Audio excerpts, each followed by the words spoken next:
the Silksong. We have indie developers delaying their game because of Silksong. It releases next week. Yeah. So many indie developers were releasing in September, but many of them delayed their games due to concerns that Silksong is just going to eat up all their sales. And I mean, to be fair, I think that's probably going to happen. Like, if your game was releasing and then Silksong was releasing next to your game, would you delay your game, Gardiner? Oh yeah.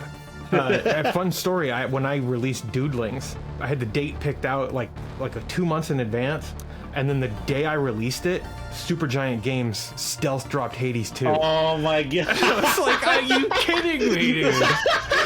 So, at least these devs have a heads up that Silksong is coming out. But as we all know, Rockstar has some insiders that knew that Silksong was releasing this year, so obviously they delayed it to avoid Silksong, right? Yeah, of course, absolutely. Oh yeah. Yeah, I mean, Silksong would eat GTA 6's lunch, so. Dude, it probably will. Welcome to Off the Console, the hottest new podcast that's all about gaming and tech news and anything nerdy. My name is Gardiner, and I'm joined here today by my friend High Tech Lowlife. How's it going, High Tech? I'm doing all right, man. This webcam situation is not great, but it's whatever, I guess. Yeah, I noticed that just as we were starting. But, dude, so we have some big stories we're going to talk about today. We've got Silksong causing indies to delay their releases of their games. We have Sony reportedly planning a PlayStation 6 portable handheld unit. That's interesting.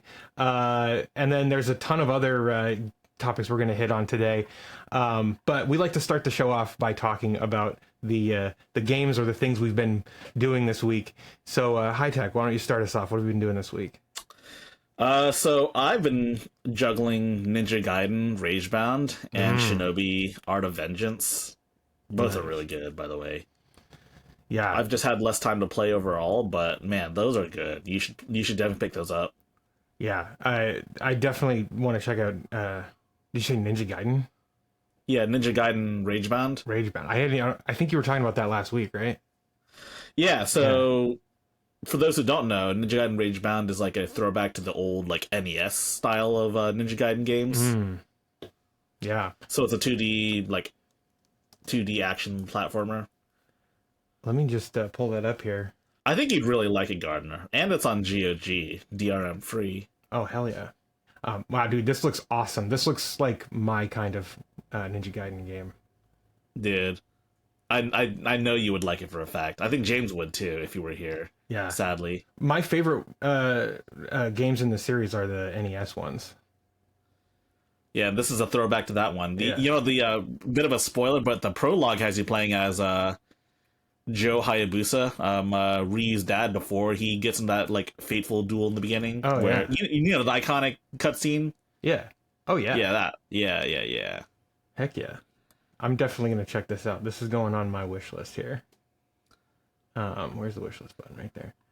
Nice. Oh, there's also a sweet new bundle with that, and it's called Path of the Ninja. Go to bundle info. They made like new art for like the crossover art. It's pretty sick. Oh, nice. And that's the other one I've been playing, Shinobi Ragebound. Shinobi Art of Vengeance. Oh, cool. That looks great too. Are they're similar games? Well, they play very differently, but they're both like 2D action like platformers. Yeah. Oh, dude, this looks really great too. For some reason, when you were talking about Shinobi and Ninja Gaiden, I was thinking of like the 3D ones, which are less of my speed. But this looks really great. Yeah, I mean they're making Ninja Gaiden 4, one of the new like 3D hack and slash ones, and that one looks pretty cool. I want to pick it up, but there's a game that's coming out in like next week that I think most of us will probably be getting. I think. What is that? We'll be talking about that in a little bit. Oh, okay, cool, yeah, nice, dude. Well, I have been playing nothing because I've been extremely busy. I released a vlog on the Heavy Element Productions YouTube channel and on the Heavy Element Instagram, where I've been like producing podcasts for like a local like lifestyle vlog. or lifestyle blog, I should say. And we've been interviewing like local business owners and stuff and talking about kind of the hardships of like the seasonality of Maine business. It's been a lot of fun. It's very hyper niche and specific, but if anyone out there is interested, you can check it out. Heavy Element Productions on YouTube. And then what else have I been doing? I've been screwing around with this guy, is this the RetroPie 5? Is that what it's called? Retroid Pocket 5. I don't know why I said retro, whatever. But yeah, I've been extremely busy this week, so I haven't had time to like relax even a little bit. That's perfectly valid, dude. You know, yeah, working hard. But yeah, so with that, I think we should get into the first story this week. But before we do, we gotta make sure we call out people. We're trying to hit 600 subscribers by the end of next month and 1,000 subscribers by the end of the year, right? So yes, if you're watching this show, you haven't subscribed yet. If you're listening to this show on podcast.subscribe2.me and you haven't subscribed yet, head over to YouTube, Off the Console. I think it's Off the Console Show, right, on YouTube. No, I think it's called Off the Console Podcast. Off the Console Podcast. Pull up on the. Let's pull up on the screen. Yeah. Off the Console. You know, someone mentioned that my keyboard was really loud. Comments, and I mean that's totally fair. All right, so the channel is just called Off the Console, but the username is @Off the Console Podcast. Right. Okay, that's correct. Off the Console Podcast. So it's right here. You can follow us Off the Console Podcast on YouTube. Actually, hey, we just hit 600 subscribers. That's pretty great. I think we hit it last episode. Oh, did we? Hey, nice. I think so. Yes. So let's hit 700 by the end of September. Yes, that'll get us right on track. So yeah, we appreciate you guys subscribing and watching the show, listening wherever you do. And you can also follow our podcast feed, podcast.subscribe2.me. You can also engage with the show on the Fediverse, Off the Console Show at podcast.subscribe2.me. I was going to say, if you leave a comment, we will read the comments if they're worthy of being read on the show. Yeah, and also, we've been thinking about doing shorts again. I know we've been kind of slacking on that. We have all been very busy. Yeah. James also has been very busy, too. So I was wondering, if you guys really want to see, small digestible clips from us, just let us know. Let us know in the comments. Yeah. People seem to engage with those, so we definitely need to get back on it. Cool. Well, you want to talk about the first story today? Yes. We've got the Silksong. We have indie developers delaying their game because of Silksong. This is exciting. This is the game I was alluding to earlier when I said the game's releasing soon. Yes. It releases next week. Yeah. On September the 4th, so a Thursday. Yeah. Oh, Lord. So many indie developers were releasing in September, but it's going to be real hard. But many of them delayed their games due to concerns that, yes, Silksong is just going to eat up all their sales. And I mean, to be fair, I think that's probably going to happen. If your game was releasing and then Silksong was releasing next to your game, would you delay your game, Gardiner? Oh yeah. oh yeah, you better believe it. A fun story. When I released Doodlings, I had it I had the date picked out like 2 months in advance, and then the day I released it, Supergiant Games stealth dropped Hades 2. Oh my god! I was like, are you kidding me, dude? So, at least these devs have a heads up that Silksong is coming out. Dude. Imagine if Silksong and Hades 2 released on the same day. They would cannibalize each other's sales, to be honest. Absolutely. So, there were a couple of games. One is slot machine roguelike Clover Pit.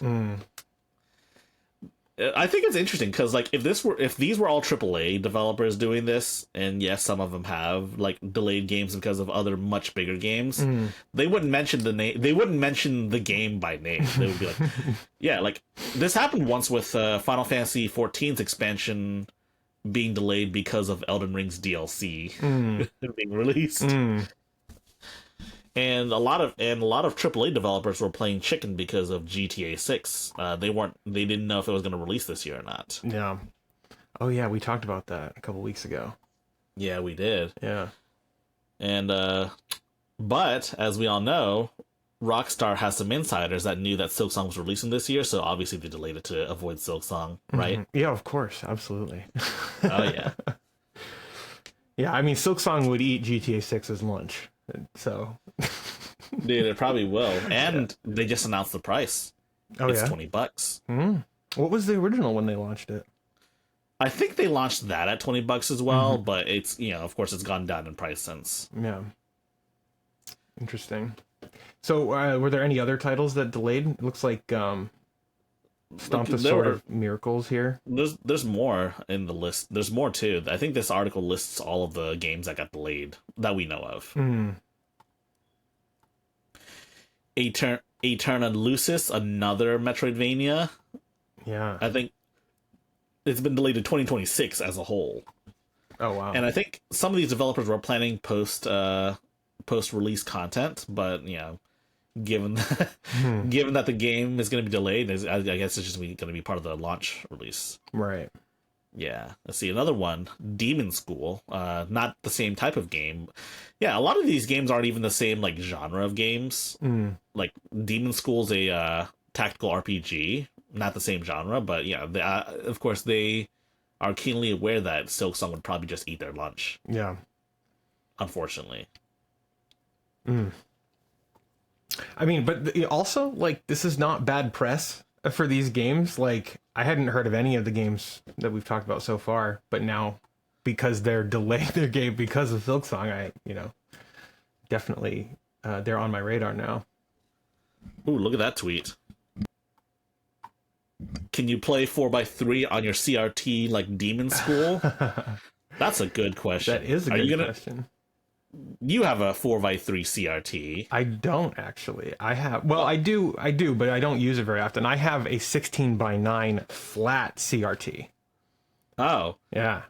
Well, you should do when Silksong releases. Definitely going to try that.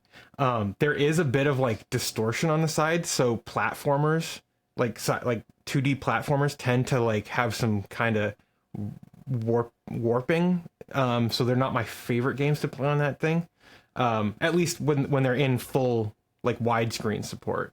But fair enough. If they're like 16, if they're 4x3 in the center, then there's no warping, and it's nice to play on. Come on, man, you got to do it for the content, even if it does warp a little bit. I know. I actually set up. I have a camera that I have up here, which I don't have set up yet, but it's like mounted to the ceiling, and so when I do live streams from my CRT. Or if I'm playing on the iMac G3, I'll be able to switch to that camera up here, and you'll be able to see what I'm doing on the CRT monitors. So I'm really excited about that. Dude, I gotta see it when it happens. Oh yeah, Bennett Foddy's new game is also getting delayed because of Silksong as well. Yeah. Baby Steps? Is that the name? Yeah, it's the one where like you're a man child and it's the walking simulator that looks like you're like a man child in a man diaper trying to like walk. Oh yeah. That one. Yeah, Bennett Foddy, right. The Getting Over It, right? And Quap. Quap, yep. Yeah. I don't know how I feel about these type of games, but they make for good they make for good content on the internet, at least. Yeah. Literally, what is he wearing? Dude, it's he's like a man child, and you're taking control of him. He has to relearn how to walk like he's in rehab. Oh wow. Oh my gosh. Oh Lord. Oh my God. He He got hit in the nuts. Yeah. Why? This is going to be fun for about 10 minutes, and then It's rage inducing. yeah. But hey, man, it's one of those games that like makes you want to rate. It makes you want to keep going because you get real so pissed off at it, right? Mm-hmm. For some people, I think. Oh, there's more games though. I think you have to go press back in your browser to go back to that other article. Mm. Let's see what else. Yada yada yada. So I'm sure there are many, many more developers that like delayed their games. Yeah. But I wouldn't know of any of them because they're not listed in the articles. Those are just the more high-profile cases. Yeah, I think the Bennett Foddy has kind of become like the indie celebrity, and so him postponing his game for a while is definitely Yeah, yeah, they know. yikes. But Man. I mean, again, like it's decent publicity for them, right? Yeah, it is. It is. You know, they get they don't have to compete with Silksong, and B, you know, now people know that these games exist and got delayed and was delayed because of Silksong. So Right, absolutely. Well, and this game has been on our radar for a while, right? Like I've been a fan of Hollow Knight for ages, and I know you were talking about wanting to see Silksong get released or announced. I mean, at the Game Awards last year, right? I think that was mostly just. It was mostly us like joshing around, Yeah. and it was either that or Half-Life 3 or GTA 6 or Bloodborne on PC. Yeah, a bit of a meme, but I mean, still, I wanted to see Silksong. Yeah, I do find it interesting. Also, I don't think we talked. I don't know if we talked about this. It's not in our article list, but Hollow Knight just recently broke its record. Oh, really? Yeah, it's a record of concurrent players as of recent. If you go to SteamDB, you can see that people are getting really hyped for Silksong, and some people that famously didn't like Hollow Knight to begin with, like Mr. Gene Park of the Washington Post, he likes it now. Oh, really? Yeah, I only know this because I follow him on Twitter, and he also follows me as well. Wow. Oh my God! Look at that. Yeah, that's juicy, man. That I mean, they didn't just break their record; they absolutely smashed it. So the highest peak before this was 20,000 concurrent players in May of 2022. Was that around the time they announced they were doing Silksong, or was that? I don't even know what that would have been. But I don't know either, to be honest. but now their concurrent players in August was 65,000. So like 3 times almost. 2 times. I think it might still be going up, to be honest. Yeah, I mean August isn't Yeah. over for sure. So that's absolutely crazy, dude. People are getting really hyped for Silksong, which tells me Silksong's going to do really well. Yeah. Oh yeah. But the question everyone's afraid of asking is, what if Silksong sucks? What if it sucks? That I mean, I think that there's a low likelihood of that. They've taken their time, and they've been able to ride the success of the original game. So Yes. I don't think it's going to suck either. yeah, I'm just asking that because it's yeah. going to be...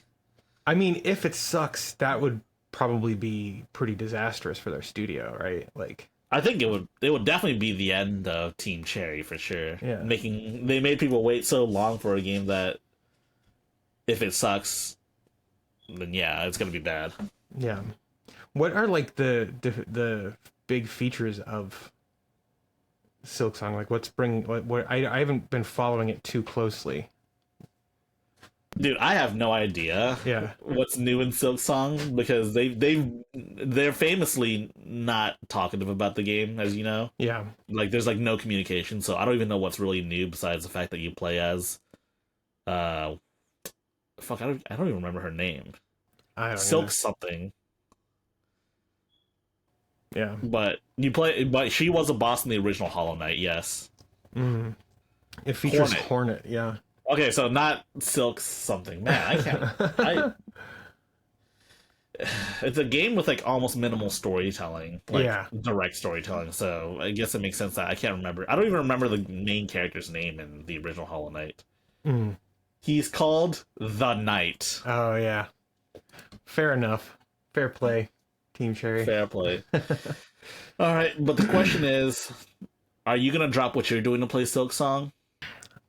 It depends. I think I have some time next week. That's when it's coming out, right?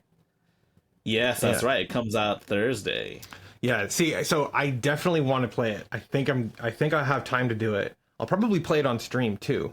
But I also have been like itching to play Gears of War Reloaded, which is like one of my favorite games of that generation. And I just haven't had time to. I downloaded it. It's on my Steam Deck, and I just haven't had time to play it yet. But so it's going to be I'm gonna have to split my time equally for the games that I love so deeply. Well, hey, there's something right there. It says Team Cherry has stated that Silksong will be very large, 200 new enemies, 40 new bosses, 100 benches around the game world compared to, I think, you see, over 140, over 30, and 51 respectively in the original Hollow Knight at launch. And Greymoor's supposed to be one of the biggest areas they've ever created. So it looks to be Hollow Knight, but just more. So, just here's the thing. I don't really like large levels or large game worlds. I like a more compact and like concise game world, right? Like I prefer Banjo-Kazooie to Banjo-Tooie. Banjo-Tooie felt sparse and empty, right? And Banjo-Kazooie was like this dense, fun world. I mean, I'm not going to cast judgment on this game yet, on Silksong, but I will say that has me raising an eyebrow. Well, maybe you're just faster overall in Silksong. Yeah, that could be, for sure. But yeah, I am excited. I definitely will be checking it out. Yeah, I think I might. Yeah, I mean, I said I was playing Shinobi and Ninja Gaiden, but I might have to add another game to my juggling list. Yeah. How do you manage juggling games, by the way? It's hard for me. That's a good question. Because, like, I'm not sure, because I know some people have, like, let's say some people have issues with, like, juggling around different, like, system controllers. Like, if you switch between, like, a Nintendo controller and an Xbox controller, they get X, and PlayStation, they get X mixed up. That doesn't happen to me, though. Yeah, no, it's kind of instinctual. Like, if I have a Nintendo controller in my hands, I know where A and B are, you know? Right. But for me, I find, like, if I have a game that I'm playing, like, let's say Gears of War, for example, and then another game that I want to play comes out, suddenly I feel a lot of, like, choice anxiety, and it's just easier for me to not play them. Oh my gosh, I know that feeling too. But yeah, I think at this point I'm gonna have to rush. Not rush, but I'm thinking I'm just gonna have to spend my time focusing on one of the two games I'm playing right now and just get that. Yeah. I don't want to say get that out of the way because it sounds like it's annoying, but like, you know what I'm saying. Yeah. Oh no, I get it. You know what would be really fun is if I do Gears. So Gears of War played on 16:9 feels normal to me, right? And so playing that on my TV over here will take me right back to playing it on my 360 because I had a CRT on my 360 when I first got a 360. So doing that, I think I might do that on stream and have my camera set up over here and streaming that. But then playing Hollow Knight, Yeah. I might stream it from my Steam Deck while sitting here. And that might just be enough differentiation to actually play the two games at the same time. I think that does work because it's not like you're just sitting on your computer playing Right. Yeah, I get it though. But whatever I do, I have to avoid playing games at all cost on my PC itself because this is where I work. All right, now we gotta ask James. Will you drop everything to play Silksong next week? There, I asked him. Well, if he responds during the show, we'll just we'll let you guys know. But if not, we'll just put it in the comments down below on YouTube. Absolutely. Pinned comment. All right, but I mean, I don't know what more we can say about Silksong besides it's finally happening, man. What's next? Half-Life 3? Half-Life 3. Dude, I mean, I think what's next for playing Silksong is going to be playing it on your portable Sony handheld, the PlayStation 6. What is this story about? So, there's a report claiming that Sony wants to make two different kinds of PlayStation 6s. First and foremost is your standard, console, more powerful, of course, naturally. But they also want to make a Switch-style dockable handheld that, when docked, will be more powerful than the base PS5, so they say. And this is according to Moore's Law is dead. That's a leak site, right? Like, they mostly publish leaks? Yeah, a leak YouTuber. Right. So, the portable PS6 is supposed to have Zen 6C cores, Really? 4 Zen 6E cores, and also two of those two separate cores for quote unquote system tasks. Interesting. So eight cores total, 2 of them dedicated to like the No, four cores for gaming, and then 2 of those are for 6 cores. It says four Zen C cores and 2 further one. Okay, so it is a 6 core. Right. I read that. Yes. Wrong. And it's supposed to have 16 RDNA 5 compute units. It's supposed to run at 1.2 gigahertz handheld and 1.65 gigahertz docked. And it's supposed to retail for $500, which is incredibly cheap for a handheld these days. For sure. Like, the Steam Deck is around that price, and if the specs are to be believed, then this would eclipse the Steam Deck by a lot. Yeah. Oh my god. Yeah, this would overtake it easily. And $500. I mean, I would bet that the $500 version is like 128 gigabytes like of storage maximum. Like, they're gonna be gouging pricing with higher tier storage, I would imagine. Oh yeah, for sure.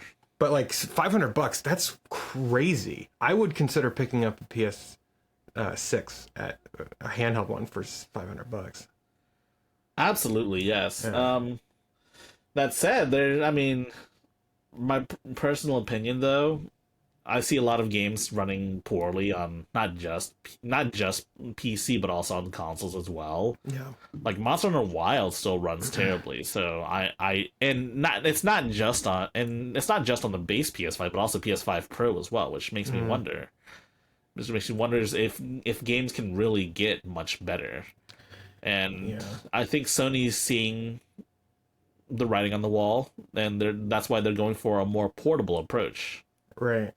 Well, also, like, correct me if I'm wrong, but like Zen 6 would be breaking with tradition, right? Like, I mean,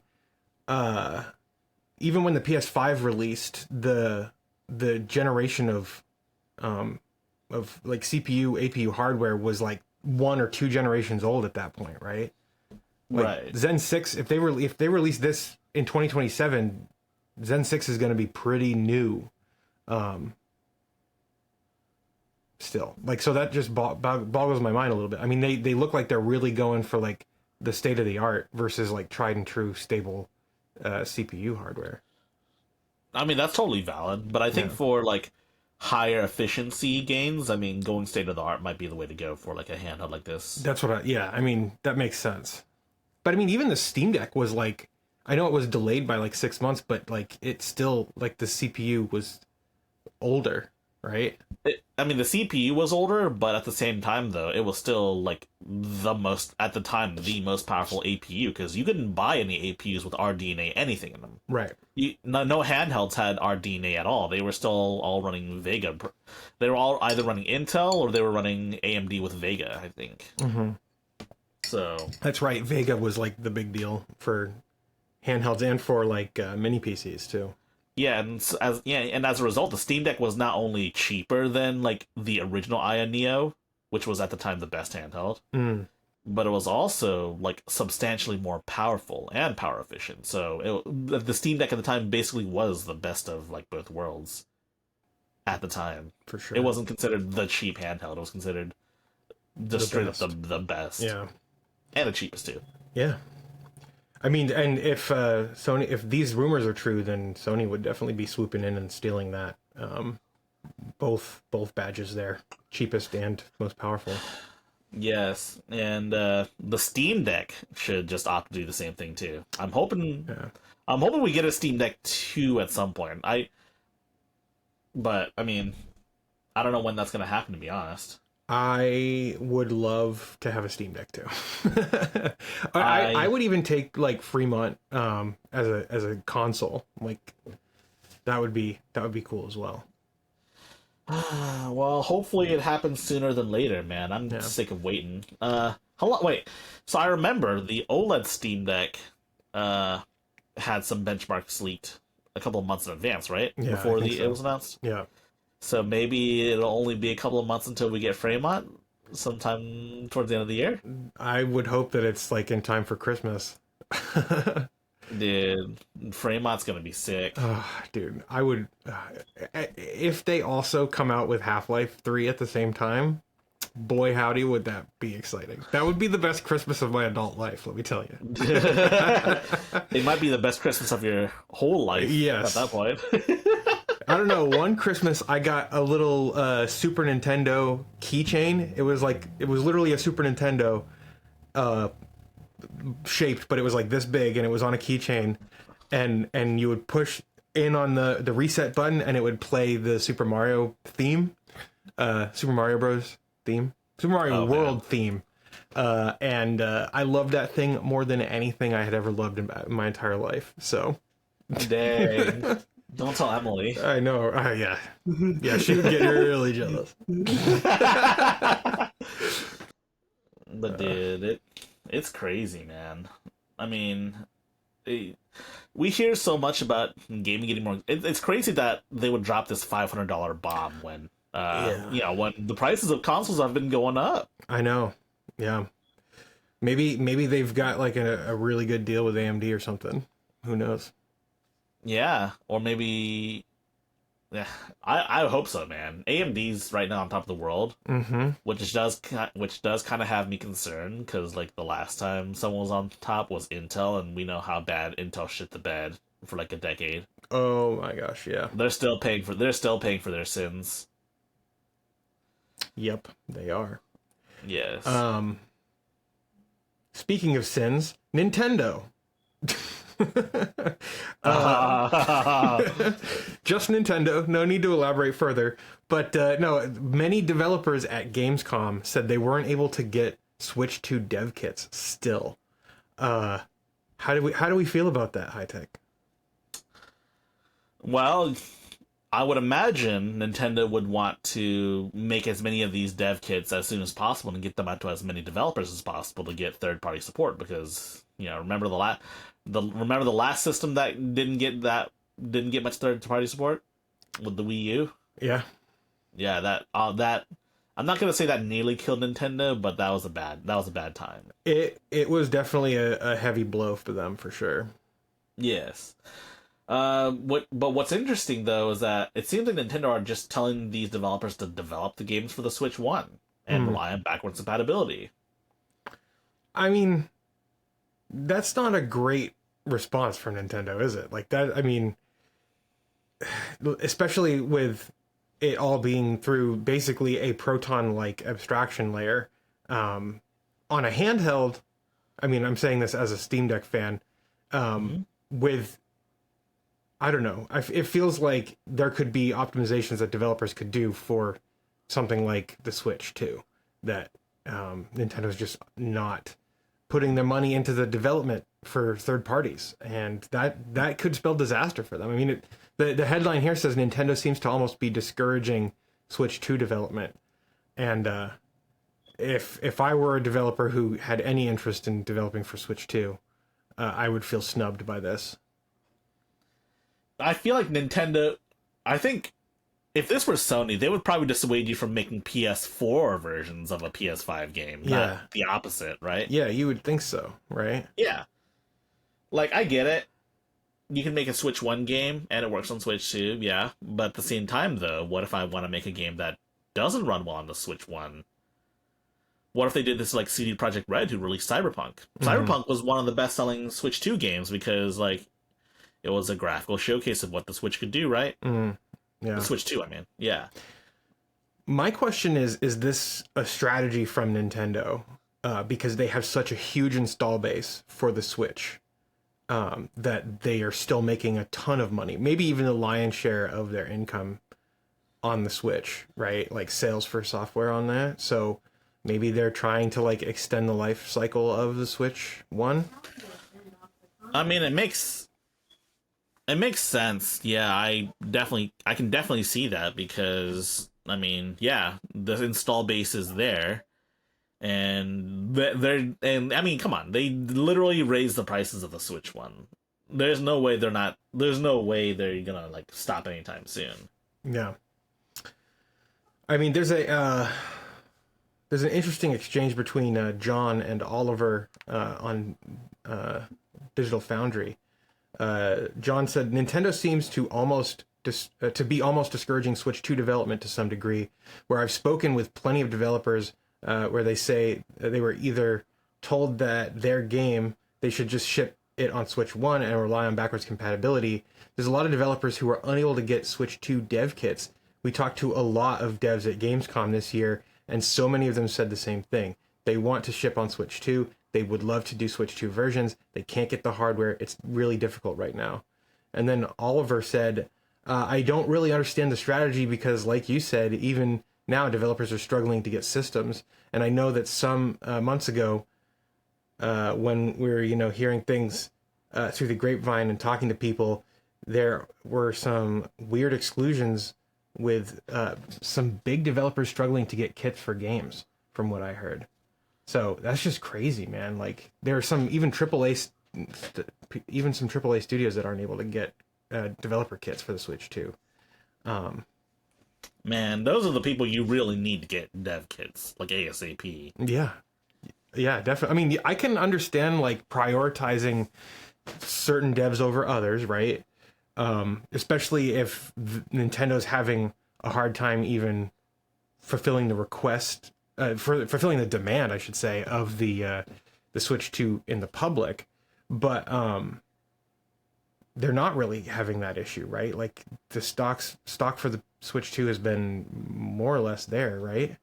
Right. So, and another thing too is that the Switch has had a history of third parties coming out much later on the Switch than they would on like the PlayStation 4, right? Oh yeah. Yeah, and so this is not going to alleviate that issue either. Right. Yeah. And then there's a comment here that says the most Nintendo thing possible, which I have to agree with it. Yeah, I certainly agree. And there's not like a chip shortage or anything like that, right? Not that Nothing I'm aware like that. of. Yeah. So I can't think of a reason why they aren't just I mean, I remember Nintendo was manufacturing the hell out of Switch 2s to the point where I haven't heard about, like, normally if like remember the Switch 1 released and like people couldn't find them at all and they were scalped to hell and back when they first released. Oh yeah. I've heard nothing of the sort for the Switch 2. Same. I'm wondering if there's just less demand for the Switch 2. I mean, I can see it. I mean, I'm seeing people online turning against Mario Kart World, despite that trying to be, I guess, the system seller, right? Yeah. I saw like a glut of Super Mario World videos, like, and it was like YouTube shoving them down my throat, and then suddenly nothing. Like I'm not seeing, and I'm not in those circles, so I don't know, but like, it hasn't had the same kind of impact that I remember any Switch game having, like any first party Switch game. Yeah, even Mario Kart 8, which itself was a re-release of a Wii U game. Right. I mean, I played it. I have it. It's. Thankfully, I didn't have to pay $80 for it. But I mean, I don't know if I would have paid $80. It's a $50 fun video game, but I don't know if it's an $80 fun video game. Right. Yeah. Do you still play it, even like 2 or 3 months on? No. I've shelved my Switch 2. I took it offline. I'm waiting for a hack to come out for it. Nice, smart. That's good. Yeah. I was going to. My friend bought a second Switch, and he's been like messaging me. He's like, "It's still in the box. You can buy it now." And I'm like, "I don't know, man. I can't justify spending that kind of money on a system I know I won't play very often. You know, like." Why does he have a second Switch? Is he trying to scalp it? I think he was anticipating there was going to be that shortage that he could like profit from, and he bought it, and he's kind of, I think he's regretting it now. Good. Let him live with his mistakes. Yeah, I know, right? Yeah, I do. I really would like to play Mario Kart World, but from everything I've seen, I'm like, it doesn't really look that much different or fun or innovative. In fact, a lot of the like novel things about it I've seen kind of turn me off from it, like wall riding and stuff. Grinding, I'm not like, I don't know. It doesn't make a lot of sense to me for a Mario Kart game. I kind of like those features, but They do? honestly, unless you're like really like intimate with the map, it's gonna be hard to take advantage of like wall riding and stuff. Mm-hmm. Yeah. Unless the map's like specifically designed for it, but I don't think there are too many of those. But I haven't played a whole lot of Mario Kart World, so maybe I'm just mistaken. Mm-hmm. I haven't even honestly, man, I haven't even gotten to I haven't even unlocked Rainbow Road yet. Oh, really? Yeah, that's how little I've played of it. Wow. I probably should play more of it, but I don't feel like it. To be Yeah. honest. See, here's the thing. It's like I am a huge Mario Kart fan. I love Mario Kart. It's and I have my Switch like over here, and I haven't turned it on in ages. I've unlocked everything in Mario Kart 8 Deluxe. Like I mean they're like the carts and everything. But like I haven't felt the need to go back. I never played online. Like I'm not an online gamer, so I just don't, like the big appeal of Mario Kart World seems like playing online, and I'm not interested in that. So Oh, thankfully there is still split screen. I was visiting my brother's house. He has a lot of kids, and we all of them were together. So I set up my Switch too, played. That was a Nice. great time for them. yeah, awesome. Yeah, so that's still probably the best appeal. Just playing with a bunch of kids. Oh yeah, course I playing with didn't my play- niece and nephew would be a lot of fun. Yeah, my nieces and nephews. Well, of course, I didn't play there because I would totally demolish them. Right. Yeah, but yeah, it is what it is. It's a lot better than letting them play Roblox all day. For sure. Speaking of watching people play video games, streamers are apparently earning more money playing games than devs make actually making the games. This is according to a Japanese indie developer. Can you shed some light on this, High Tech? This sounds very unfair almost.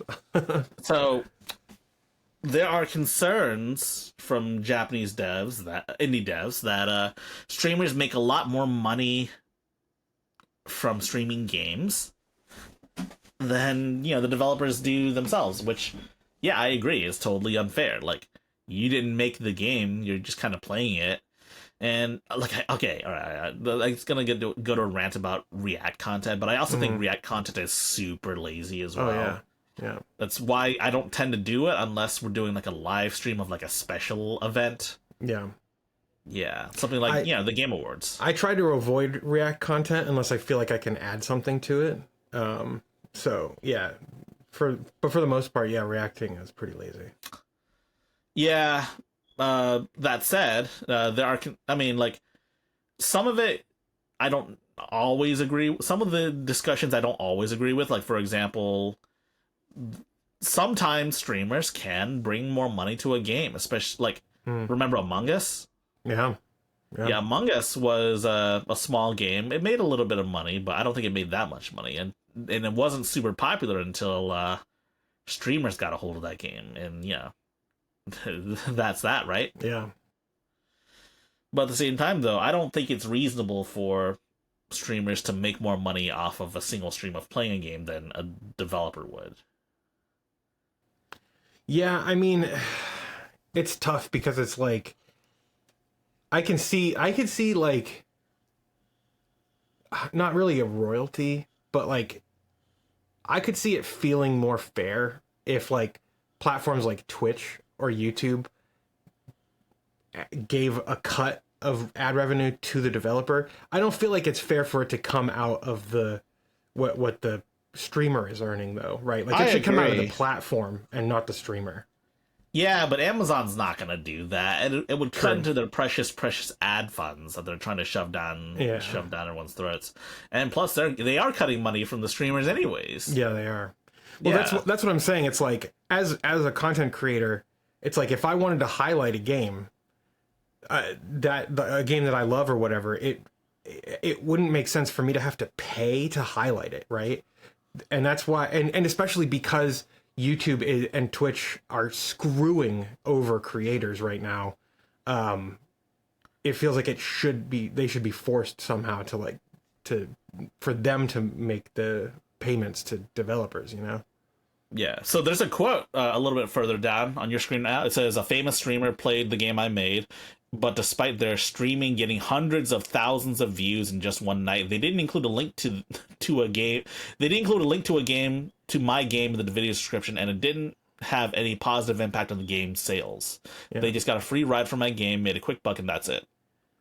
Supposedly, this quote unquote live streamer had 2 million subs at the time. So, I mean, did they get a free ride though? I mean, like if they bought the game or if the developer gave them a key, like that's not really a free ride.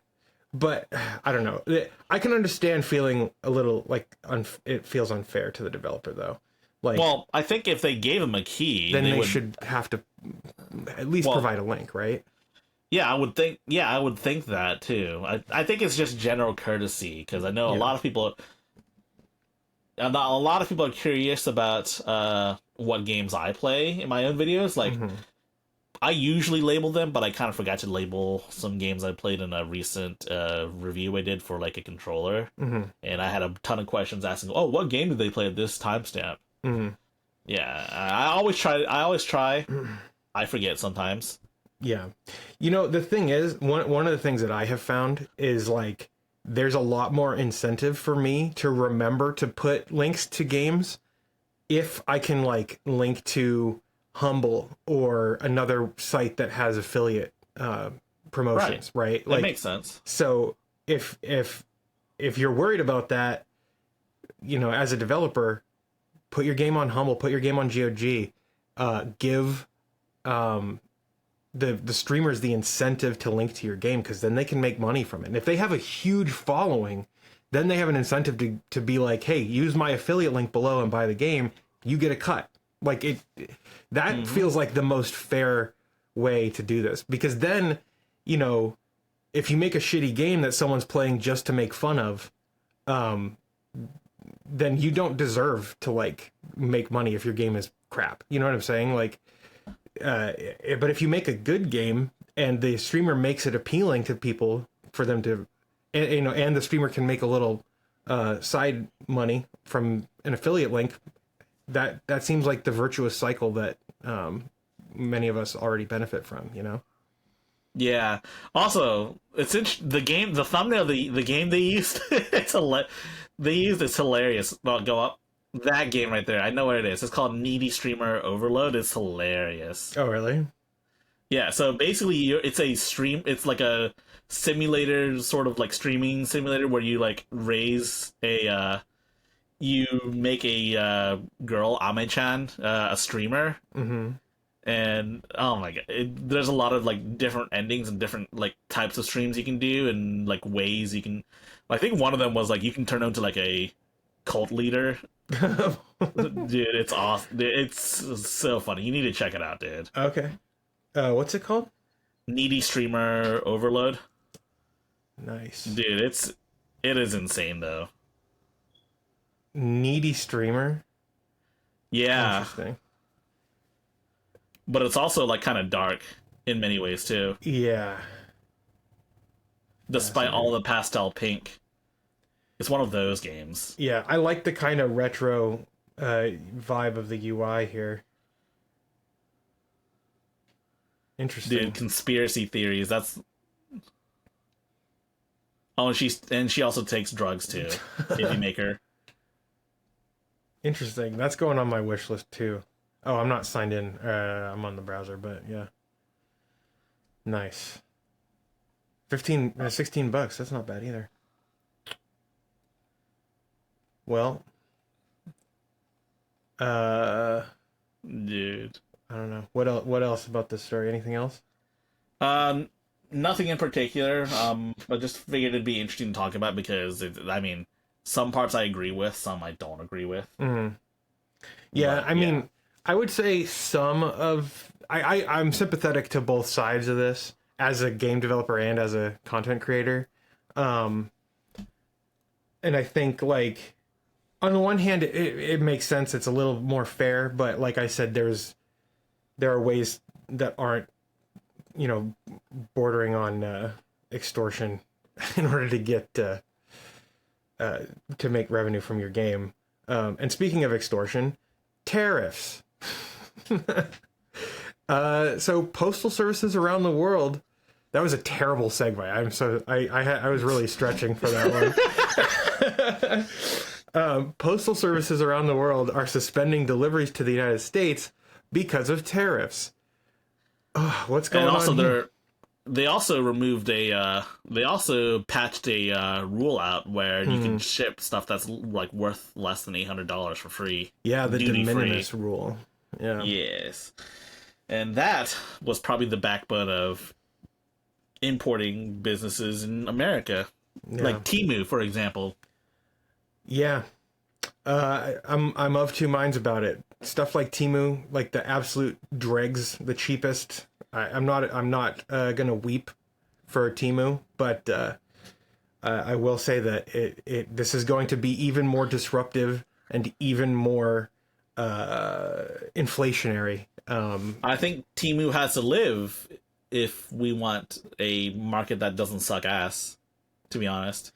Yeah. I'm not a fan of it either, but I mean, I know I made a video about Temu a while back, but like I said it was, you get what you paid for. Yeah. Yeah, but anyways. So many countries, service in 22 European countries, including the UK, France, Germany, and Italy, the big ones, have suspended deliveries. And it's not just Europeans, it's also Asian countries as well. Australia, New Zealand, Japan, South Korea, Taiwan, and many more as well. Wow. Is this the end of importing cool stuff from Japan to the US? Could possibly be, yeah. Oh no, I have to spend over $800 for it to make sense. Well, I think basically removing the de minimis rule means that you have to pay duties on anything that's any good that's coming in from abroad. So because what the de minimis rule was, I could be wrong about this, but my understanding is that if you bought something that cost less than $800 or was valued less than $800, then it was essentially duty free, which meant that you didn't have to pay taxes or what's the word? Not shipping and handling. Taxes, import tariffs. I don't know, something like that. Anyway, but now according to this, letters and personal gifts under $100 will still technically be exempt from tariffs. But some services have suspended all U.S. postage of goods, and others have suspended postage to the U.S. entirely. What counts as a personal gift? Like, you send something to your pen pal in, like, Korea or something like that? I would imagine. Or something that costs less than $100, maybe. What if I built a gaming PC and I just declared it as under $100? Well, that would probably be against the law. True that. Yeah. Man, I mean, this goes to show how entirely fragile stable democracies are. Like, not to get too deep into the politics, but I mean, all it takes is just a few little nudges and some a lot of uncertainty, and suddenly you can't receive mail from your friends abroad. You can't ship packages. You can't order things from outside the country. It's like it boggles the mind. Quite so, man. I mean, I don't know what to make of it besides it's gonna mess everything up. Things are gonna be more expensive again. More expensive, inflationary, right? Like Inflationary. yeah, it's no good. Consoles are gonna go up in price again. Yep. I don't know, man. Scary times. I don't know what else to say about that. Lots of scary things happening at once, man. Yeah. Speaking of uncertainty, the UK Online Safety Act is now being applied on Steam. Basically, Steam is now requiring any users in the UK to verify their age. How is this going down? So they're doing it in a roundabout sort of way. Because in the UK, you have to be 18 plus to have a credit card, right? Mm-hmm. So rather than doing it themselves, Valve did the smart thing and just made it so that you had to have a credit card on your account. Therefore, making the credit card companies the ones liable for, like, you know, verifying your age and stuff. So basically you need a credit card with a valid credit card number, a CVV, expiry date, and name and billing address. Mm-hmm. Interesting. And how, look, so I guess they're not really trying to validate that the person who's inputting the name and the credit card information is the same person on the credit card, right? Is that what they're not really trying to verify that? I don't think so. In fact, I don't even think there's a place to put your real name on your Steam account aside from, like, your billing address, right? Right. So no, they're not. I don't think they're not trying for real. Yeah, this just seems like they're trying to get around it, which, I mean, good for them. Like, it does not make sense. I said this when we talked about it before. Like, it doesn't make sense to me that the government can pass a law that requires private companies to collect and store even more private, personally identifiable information. Like that, it's a liability for the companies to store that information. And like, if the government wants to do this, then they should have to have their own system that Steam or whoever can ping against to validate your age and identity and other credentials, you know? Maybe this is the way to do age verification. I know we were discussing how the best way to go about doing, like, age verification stuff. Mm-hmm. Maybe this is the best way because, I mean, banks kind of have to have your information anyways to, like, do any sort of banking, right? They do, Yes. but I don't think there's an age requirement in the US to have a credit card. Yeah, that's true. This wouldn't really work in the US because, I mean, I remember seeing people in, like, middle and high school having their names on credit cards. So, like, yeah, I know they're really spoiled, but, like, yeah, it makes sense though that this wouldn't really work in the US. Actually, you know what though? In order to access Steam store pages for mature content games, you'll need to be logged in to an active user account and explicitly opt in through the account settings page. For UK users, this opt-in process requires age verification. Your UK Steam user account is considered age verified for as long as a valid credit card is stored on the account. But this is interesting because it's a credit card, right? So if you don't have a credit card, then you can't access mature content in the UK. That's what Valve is saying. I guess so. Yeah, I guess. So I mean, I'm curious if the US has age requirements for a credit card.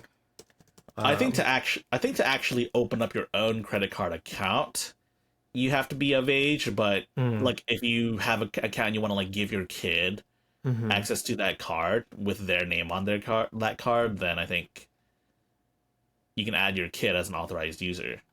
But they can't. But I don't think kids can actually open their own credit cards, so to speak. So it would still be under, like, their parents' name and stuff. True. Yeah, so the minimum age to open a credit card as the primary account holder is 18. So, okay. So that would work in the US if Steam wanted to do that. Scroll down. I want to see this minimum age to be an authorized user on credit cards. 13. So Okay. So basically, half of the banks listed here don't have a minimum age, so you can like make a credit card for your infant if you wanted to. Mm-hmm. But if you want to use the good shit like American Express, then you got to be at least a teenager. Yeah. Discover and US Bank also are 15 and 16 years old, respectively. But then Bank of America, Capital One, Chase, Citi, and Wells Fargo have no age requirement. That is interesting. Dude, you have to be 13 to use your dad's MX Black. Also, Chase Sapphire Reserve has a $795 annual fee and charges an extra $195 annually for each additional card. Wow. I don't know much about credit cards, to be honest. I only have a few, but Yeah, I have like 4. 2 of them are business cards. And I'll tell you, the business ones were a hassle to get set up. are they Amex? One of them is Chase Inc., which is business, and I don't remember what the other one is. Oh, But yeah, like I have like a $8,000 limit, credit limit on the business one, which 8,000 doesn't sound like a whole lot. no, it doesn't. And the crazy thing is, dude, my credit score is like an 840 or something. It's almost as high as it can possibly get, and they still banks are turned me down for a loan when I wanted to buy this house, even though I had like a 800 at the time. I think it was like an 810 credit score, because I was self-employed. Yeah, they don't trust self-employed people. They just think you're money laundering. Yeah, even though like I have perfect credit, it's insane. Anyway, so but the fact is, so if you're in the UK and you want to like play mature rated games on your Steam account, or buy them, I guess, or see the store content, you have to have a credit card on file with Steam. Even if you want to pay for your games with a debit card, it seems like you need a credit card. I don't know. How do you feel about that? What's stopping someone from either A, like stealing their parents' credit cards to just have it out on there, or B, using like one of those services like Privacy? You know what I'm talking about, right? Yeah. Well, I think privacy.com, I don't think they issue like card numbers that register as credit cards. Oh, what are they registered as? Like gift cards? They register as maybe gift cards, maybe debit cards, but I don't think they show up as credit. The Brink got back to us. Oh, did he? What did he say? He said maybe, but my wife definitely will. Oh no, his wife's definitely gonna drop everything for Silksong. Dude. That's funny. I know. I don't think Emily ever played. I don't think Emily ever played Hollow Knight, but I think she would probably enjoy it. Do you think she's gonna drop everything for Silksong? No, I don't think so. Not with that attitude. I think she would enjoy it though. She likes she liked what's the one? Hades. She likes Hades, and they're almost kind of similar, maybe. What? No, they're not. No, you don't think so? They're kind of similar. They're kind of roguelike. I mean, well, I guess not. I guess no, Hollow Knight's not roguelike, but the only way they're similar is that they probably run great on the Steam Deck. That's true. That is true. And yeah, speaking of the Steam Deck, ooh, PC handhelds. They're out of control. More specifically, the prices are out of control. What's up with this? We got some crazy new handhelds, or are they just old ones getting an increase? Well, no. The only handheld that got an actual increase was the Switch 1. But no, they're just talking about how expensive the new ROG Xbox Ally X is. Oh, I got that in one try. Nice. Very nice. You forgot the Series X X-Bone 1. Alright, but yeah, so basically anything that's not a Switch 2 or a Steam Deck is incredibly steep in price, or a Switch 1 for that matter. And I mean, on one hand, I get it. It's kind of expensive, but at the same time, though, PC handhelds were never really cheap to begin with. Like, Right. they were always at minimum like $800 before the Steam Deck released. Like, I remember seeing the Aya Neo in the various GPD devices. They were inching towards 1,000 even back then. Yep.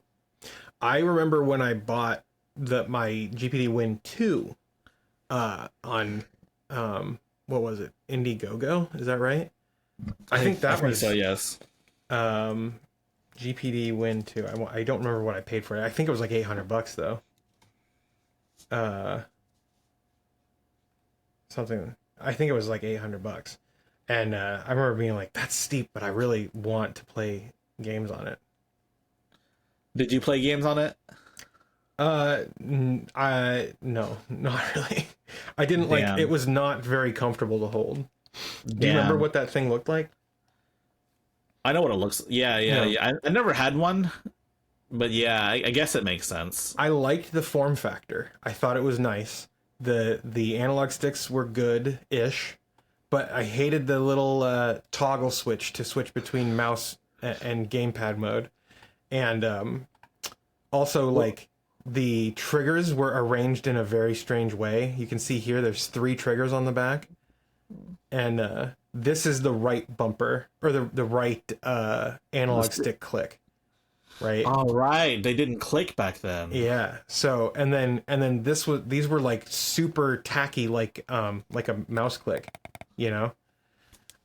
They just, nothing about it felt super ergonomic, and then it would get really hot on the where your left hand was. It would get super hot, and so it just wasn't good to play games on. But I installed Linux on it, and I had fun with a little handheld Linux machine.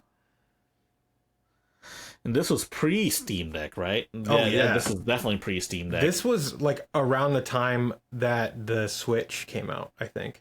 And it had an Intel Core M3 8100Y processor. So, and it had Intel Iris graphics, like, or maybe even it was pre-Iris, like it was before that.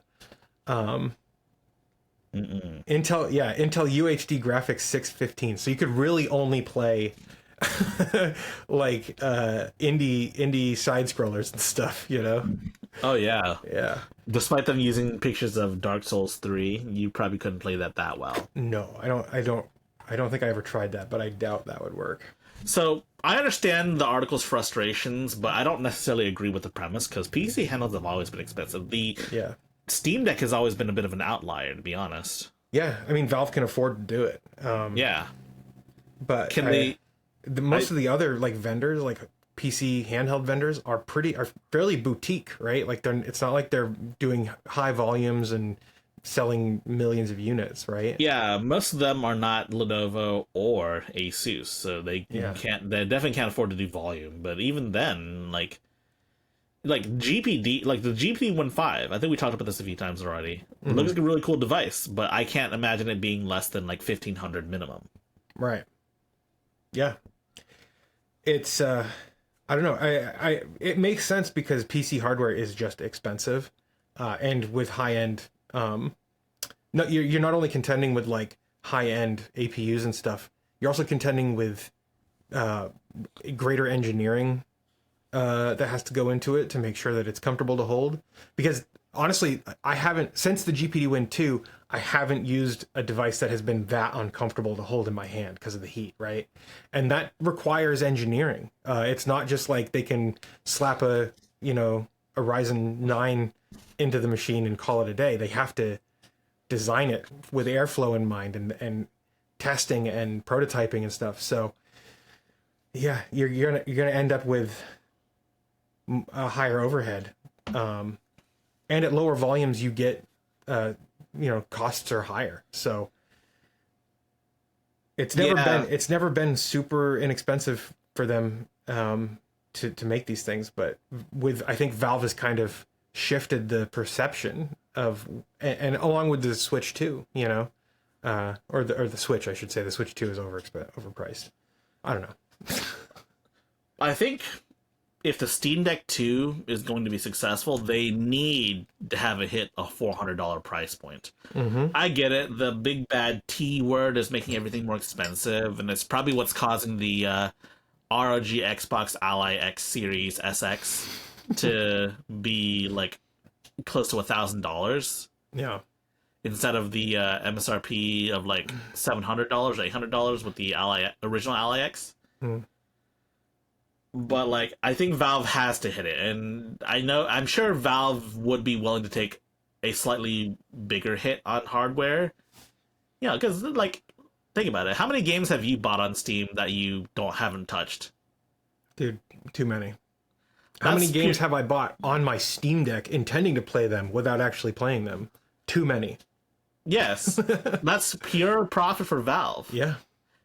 Like, you're not even spending their bandwidth to download the games. It's pure profit, right? Yeah. Yep. Yeah, pure profit to Valve and the developers too. Yeah, so I think Valve could certainly afford to take a bigger hit if they need to. Yes. Now, I'm sure there's a limit to it. They're not just going to give away free Steam Deck 2s just so you can, in the hopes that maybe someone will buy stuff on Steam, but like... Yeah, I think if the PS6 rumors prove true, I think Valve will have no choice but to undercut it by like $100 for sure. If they want to compete. Yeah. Do it, Valve. I dare you. Do it. But anyways, what sort of features do we want in a Steam Deck 2? I don't think we've actually talked about this on air. I really want expansion. Like, I want USB 4 where I can connect a discrete GPU when I connect it to my TV.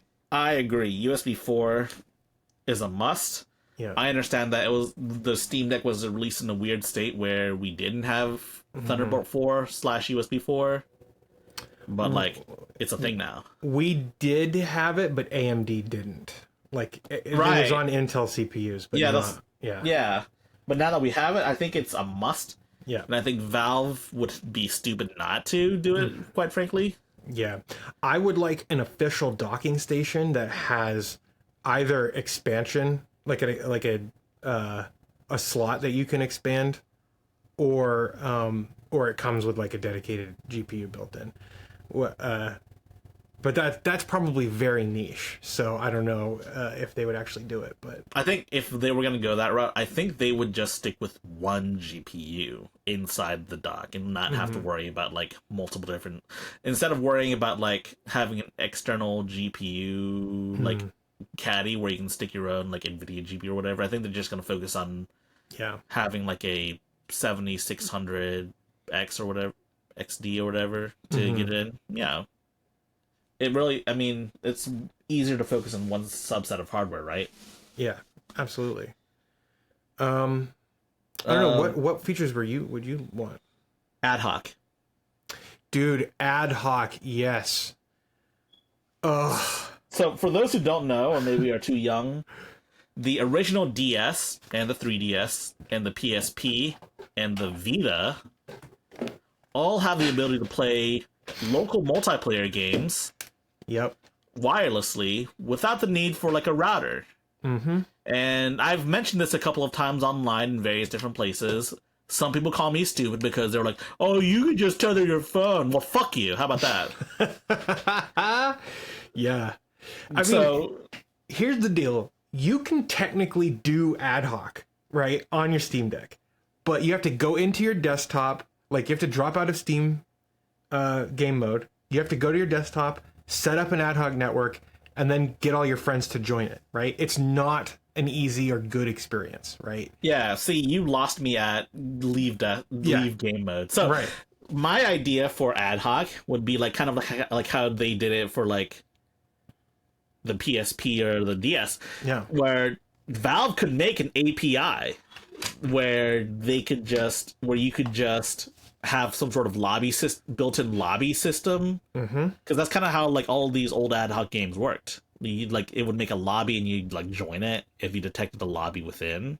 Yes. And then like Yeah, do it like that, and then you could bring back LAN gameplay. Mm-hmm.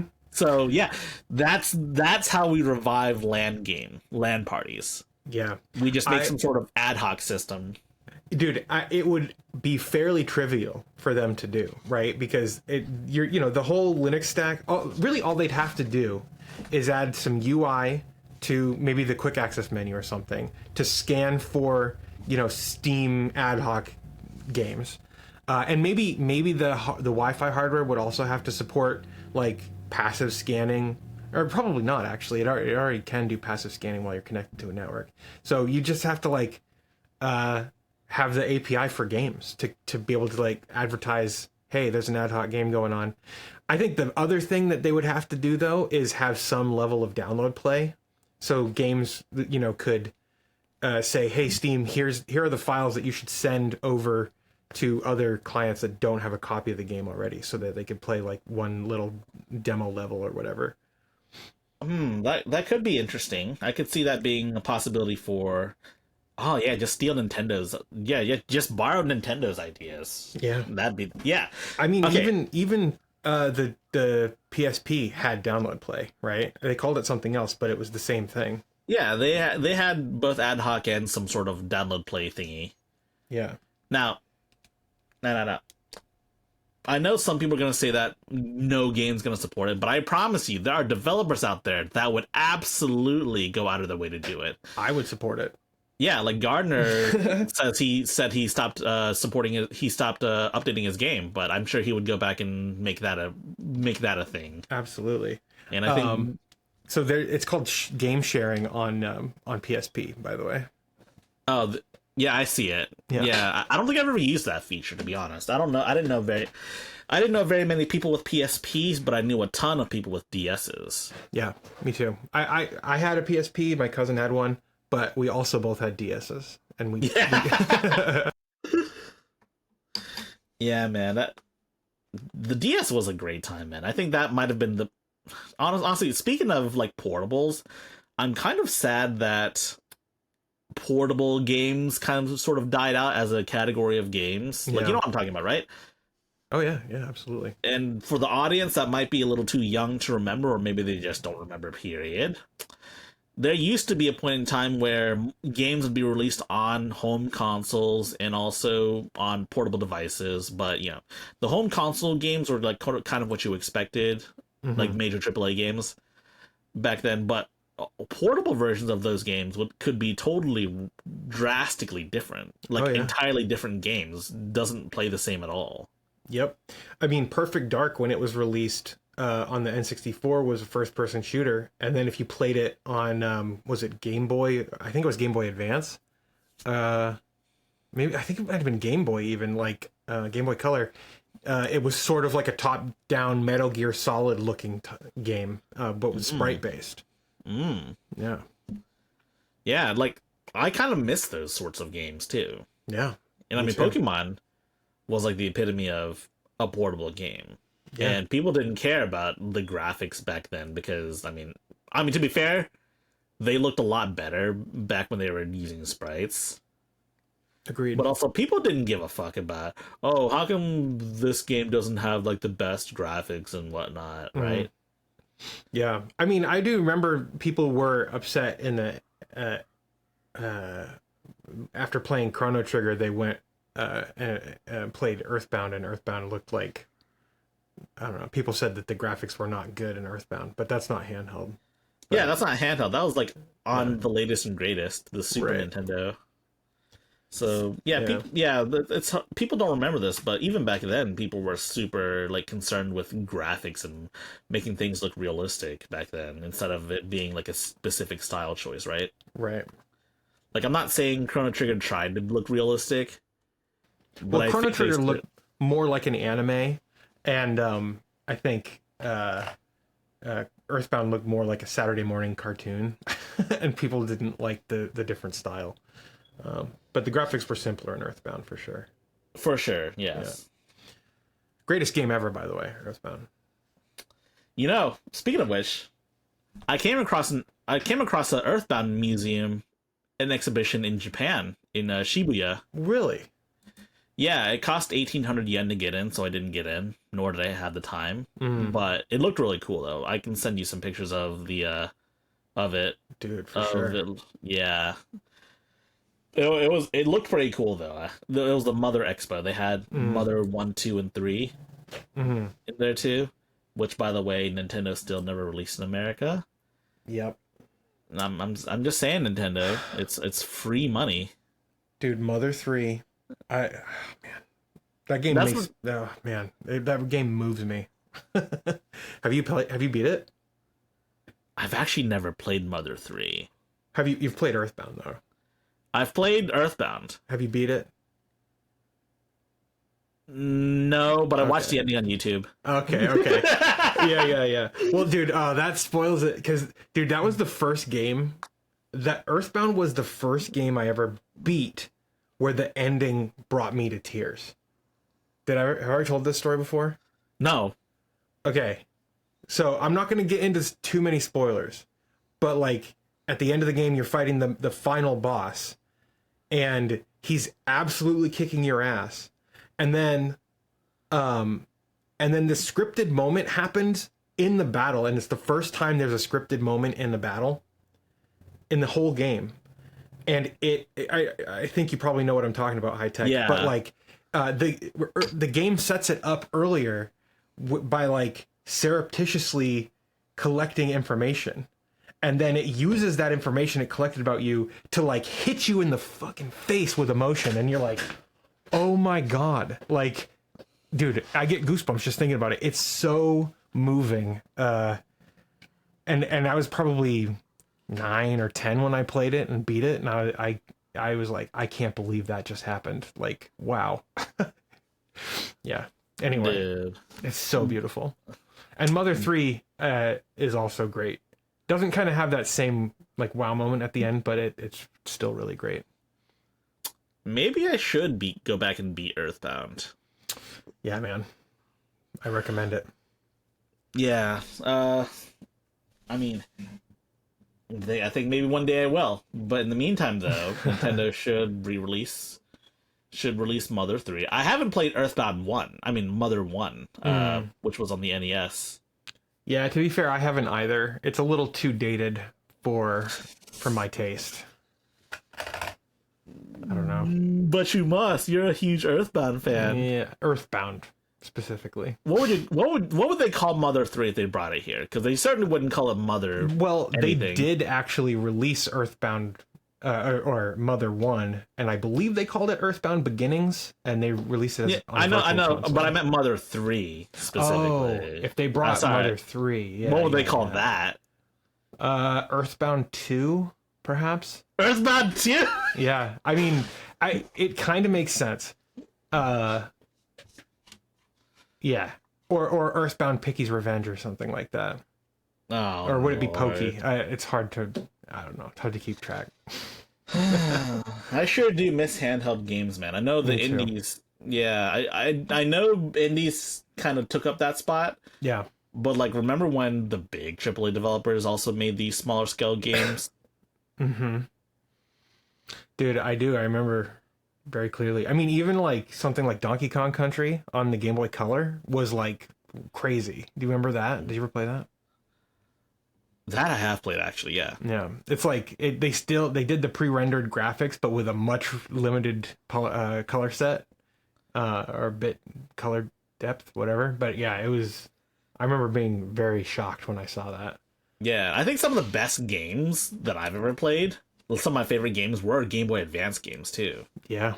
Like, have you played Mega Man Zero? No. Dude, you need to play it, man. It's like a hardcore like 2D action platformer. Like, you know what Mega Man is, right? Oh yeah, yeah. Like, imagine that, but like amp it up to like 11. Oh really? It's so fucking awesome. Nice. You need to play it. The Zero ZX collection is on Steam, by the way, so they brought those games forward. Yeah. Oh, dude, what was the one I was playing the other night? I was on stream and like someone was like, "You need to play this." Is it an indie game? Or like a AAA game? It's an indie style game, kind of in the vein of Mega Man. I think you might have told me about it too, but I don't remember. There's a lot of those because I play a lot of like vaguely All right, like okay. Don't get me started on what Capcom is doing with Mega Man. Oh no, which is nothing. Yeah. Where's my purchase history? I just bought it.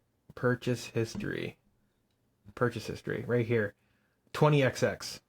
Oh, 20XX is awesome. It's like Mega Man X but a roguelike. Yeah. It's pretty fun. I enjoyed it quite a bit. They also made a sequel called 30XX. Oh, really? Which is the same thing but like differenter and like it also has like a lot better pixel art because like 20XX kind of has its charm with its like art style. But 30XX just looks much better in comparison. It actually looks like one of the old PS1 Mega Man games. Oh, cool. Dude, Mega Man X games. As a huge Homestar Runner fan, I don't know why I pronounced it 20XX because it should be 20XDX. Oh man, dude, there's more Melee fans out there. You know the Melee meme? Which I know a few. Which one?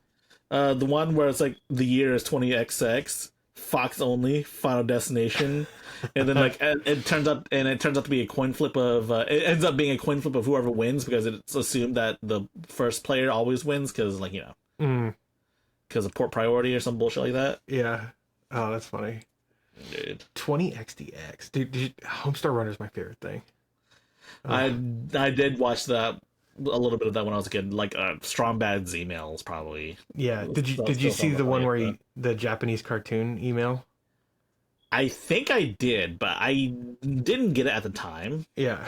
But I think I kind of get it now. Yeah. I don't think I got it at the time either, but it was like Homestar, but in the Japanese cartoon style is always like, what are you talking about? 20XDX. And he has like blue hair over his mask. Yeah. Too. Yeah.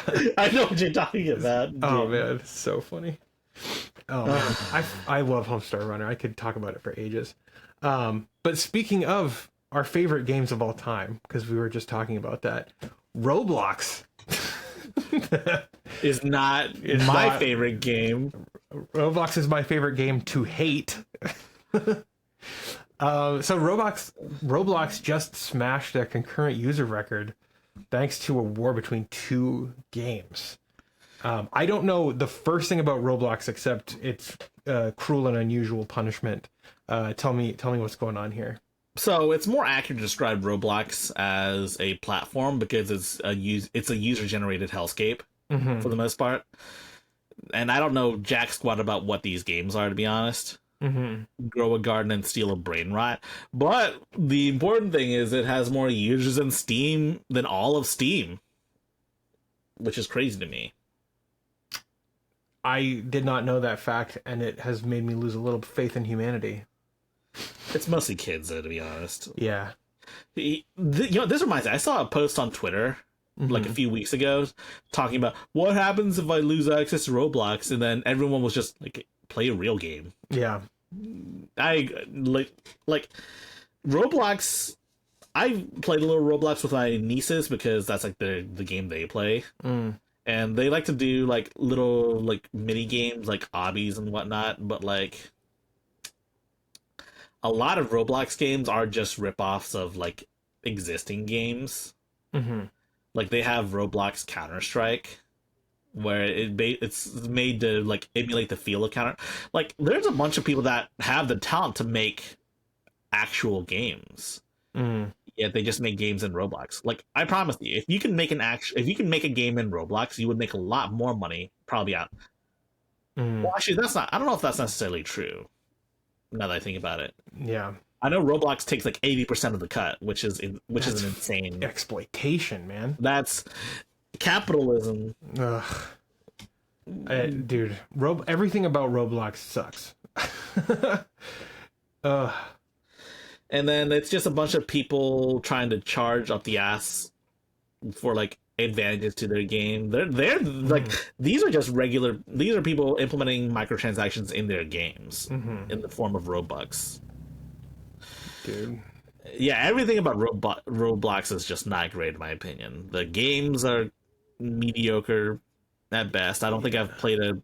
I don't think there's a single super good experience that requires you to download Roblox. I mean, some people say Fortnite's kind of the same way, but at least Fortnite is actually pretty fun sometimes. Is it? I've never given it a try.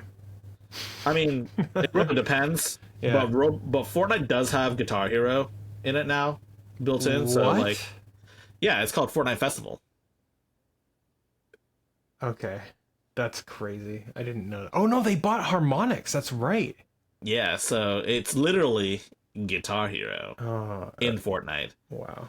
Oh shit! Now you have an excuse to download Fortnite. Well, I don't play games on any platform that actually supports Fortnite. So Oh yeah, that's right. Linux Yeah. doesn't support Fortnite. yeah. Well, Shoot. they don't support Linux, but yeah. Right. So- But Oh my god. So this Roblox war. This is because there's two games that are basically going viral on Roblox. and competing against each other to see who can have the most games. So Wow. Grow a Garden had 22 million concurrent players. I think that's more than any game on Steam has ever had. That's insane. Well, actually, let me double check that. The top records on Steam are as follows: PUBG with a staggering 3,236,027 players. 3 followed by- million is the yeah. is the most? Yes, for a single game on Steam. Wow. PUBG, and then we have Black Myth Wukong at a 2.4 million, and then Power World at a 2.1 million. Wow. Now, I was rooting for Power World to beat PUBG because, like, yeah, but that's PUBG, right? Yeah. That's wild, dude. So one game on Roblox had basically not really an order of magnitude, I guess, but like 20 million more players than the most played game ever on Steam Yes. in terms of concurrent users. So let me add all these numbers up for you and tell you just how bad shit got. So let's just do 3.2 plus 2.4 plus 2.1 plus 1.8 plus 1.3 plus... Yeah, I mean, it's more than the top 10 games combined on Steam. That's absolutely wild.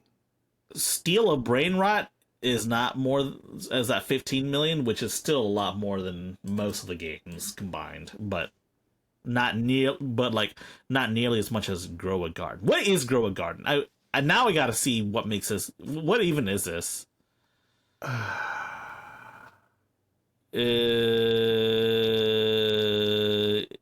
So it's like Farmville, right? Am I? It kind of looks like that, yeah.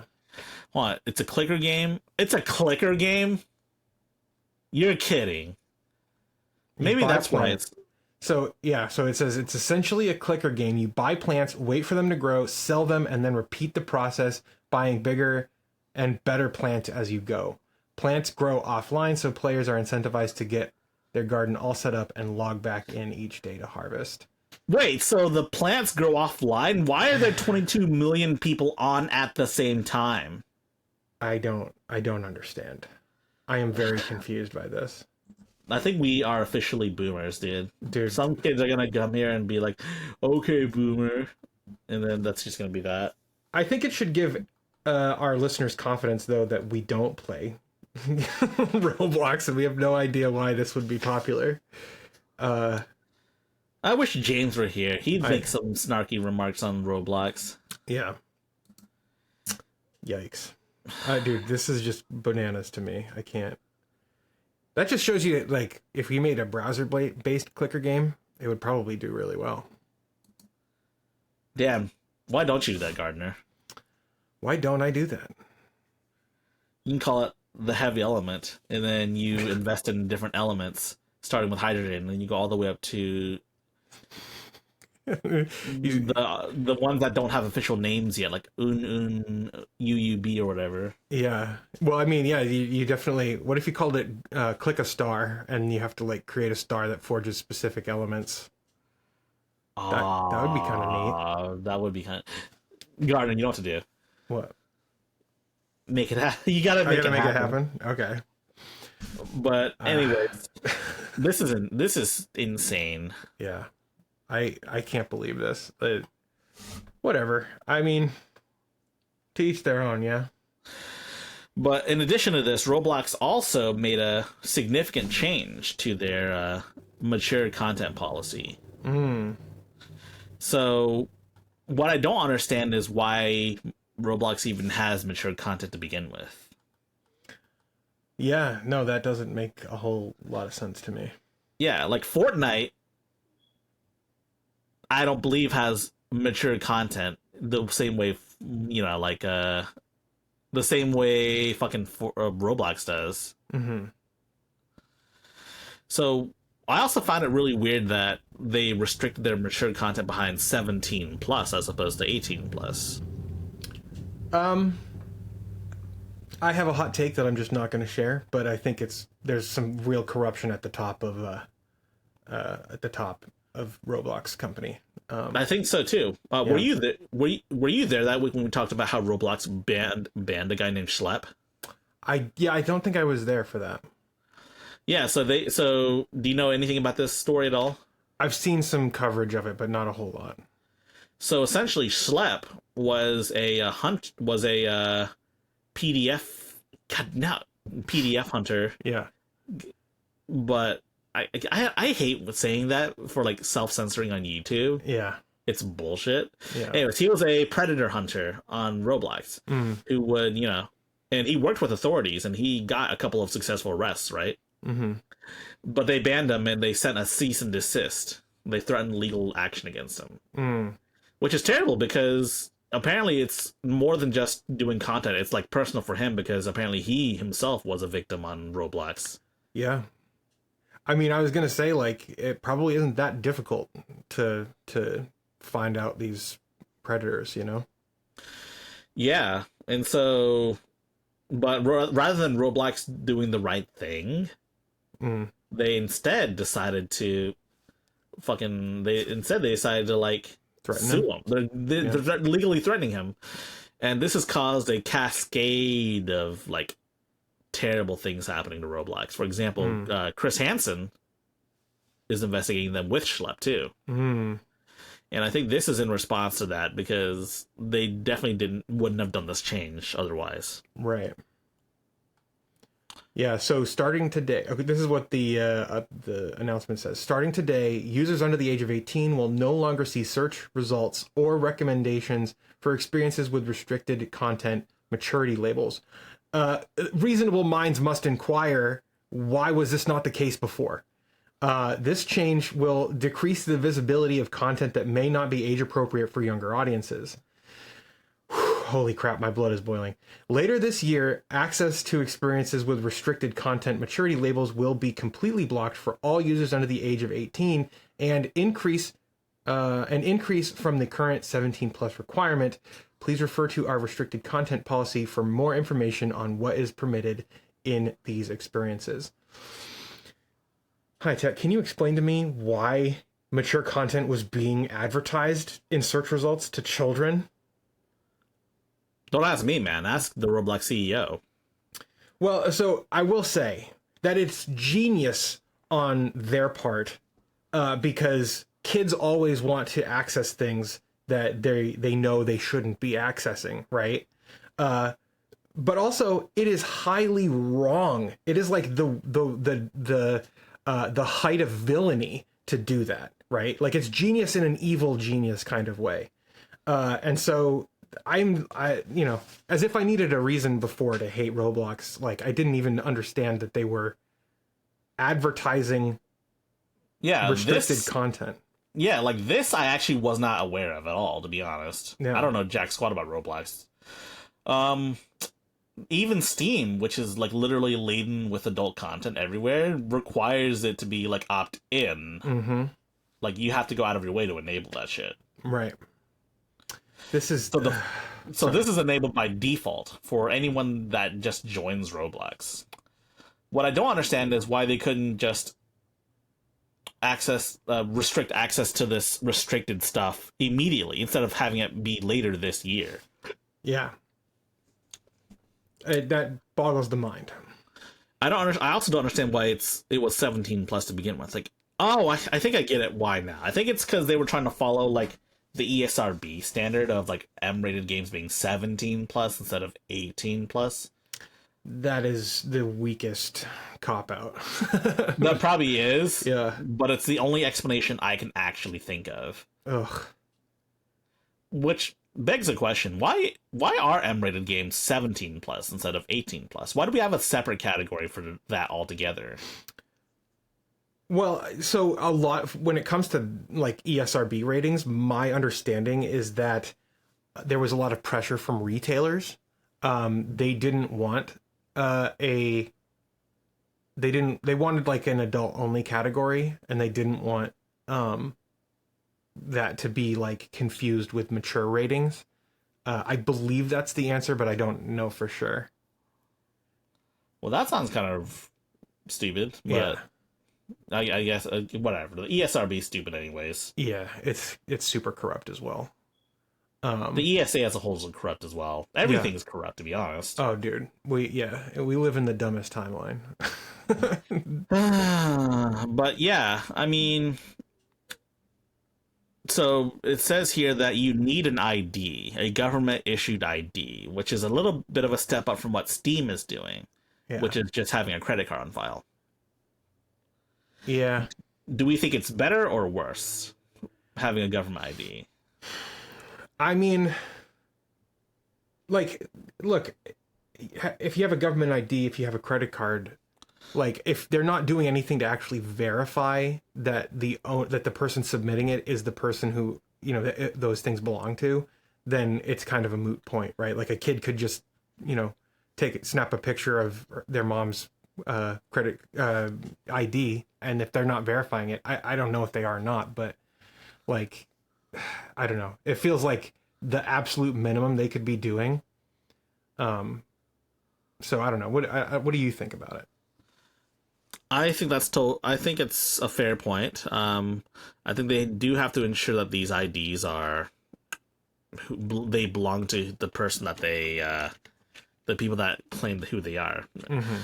And I think credit cards are a decent way of doing that, but at the same time, though, yeah, I mean, kids steal credit cards all the time. Like, I remember hearing this a couple years ago, many years ago, about how MapleStory was causing kids to steal their parents' credit cards to buy all the cool shit. So, like,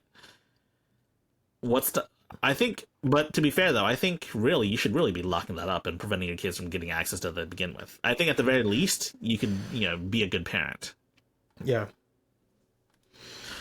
Because I think if they're at the point where they're stealing credit cards or like your IDs or whatever, then I think you have a much bigger problem than accessing adult content at Roblox. Yeah. I mean, there is a measure of personal responsibility and like parental responsibility, but like these platforms are designed to be as addictive as they possibly can be. They're taking their cues from casinos, right? Like, they literally are hiring psychologists, and even Steam is guilty of this. They're hiring psychologists to maximize platform growth and revenue, you know? So, you know, I think it's a bit of a misdirection to say that like it's only on parents to you know, make sure that they're locking up their credit card in the safe. It's on these platforms who are making these addictive experiences and making them available, not even making them available, targeting children, right? And there needs to be further regulation that, you know, I mean, frankly, Roblox should not exist, in my opinion. I know that's probably a hot take, but it's just, it's so clearly evil. It does not have a right to exist in this world. You know what's crazy is that Roblox has existed for like 20 plus years at this point already. 20 years? Yeah, Roblox is old, man. Wow. Let me see how old it is, actually. But it's been around for a pretty long time. 2004. Oh my god. Released to the public in 2006. I think it was an open beta or like beta in 2004 or some shit like that. Wow. But it's over 20 years old. It's older than most of the player base. Yeah. That's wild. I didn't even realize that. Yeah, I think it's only blown up in recent times, to be honest. But Yeah. if I had to guess, it's probably COVID. Yeah. Yeah. Oh, I'd imagine. I don't know. God damn it, Roblox. Why do you have to be this way? Yeah. You could have just existed. If you just didn't allow user-generated adult content on there, you could have just existed fine. Yeah. Dude, it's a platform that is designed for kids, and it has literally zero business having 18 plus content on it. Like, at all. And the CEO, we talked about this a couple of times. Remember the CEO was talking some bullshit about making a dating platform on Roblox? Yeah. What the fuck? I didn't know it was legal to create PDF file dating apps. Only on Roblox, apparently. Yeah. Oh my gosh, dude. So, it makes me sick when I think about it, man. Ugh. Anyway. Yeah, so you mind scrolling down? Yeah. Is there more stuff? Let's read the comments. Yeah. Finally, the 17 plus thing was odd and it felt like it carried subtext. Yeah. Kind of sad since a lot of these games were great and I turned 17 a few months ago. Now I got to wait longer. Maybe there should be a 16 plus option since a lot of these games could be ID verification 16 plus. ID verification 16 plus? Dude, no. Dude, imagine being 16 years old and being like, Mom, can we go get me an ID? I mean, some of them might have driver's license, to be honest. I mean, I had one before I was 18. I was 17 when I got my license. But I mean, just imagine like a teenager asking to get an ID. Like, let's see. Unreal. I feel like at this point there's no need to double down on your stances any further. I fully understand that Roblox thinks that their community standards are being applied, but they aren't. I love improvements in moderation, but you need to listen to your community when they actually do the work of finding NSFW content instead of trusting your own broken systems and banning those vigilantes. So apparently Roblox's own community standards prohibits sexual content of any kind, period. Yeah. So the mature content should be like blood, gore, horror, which I mean isn't great for kids either. Right. But like, I have heard stories about like certain games on the platform, like Bathroom Simulator or something, and it's like Epstein Island. Oh, I haven't heard of that. Is that on there? I've definitely heard of an Epstein game on Roblox. Oh my god. Yeah, of course. Dude. But yeah, I mean, everything I've heard about Roblox, like, is that it's there are certain games that are innocent, I should say, but like the prevailing meme about Roblox is that it's just sexual content targeting kids. It's disgusting. Yo, pull up Discord. I sent you an image of what the game of like the various types of games you can find, such as Escape to Epstein Island. Put it on the screen. Yeah. Escape to Epstein Island. Diddy Party. Oh no, dude. Dude, okay. Wait, I don't think we've talked about any of this stuff. Yeah. Look at that. Nice try, Diddy Party VC. Child Labor Tycoon 3, Freaky Diddy, something. Survive Diddy. No. Dude, look how many Diddy games there are. What the fuck? I'm sure some of these are like parodies, like, oh, you're trying to run away from Diddy, but like that's not appropriate for kids to play either, given that Diddy's a monster in real life. No. A monster that also got away with it too.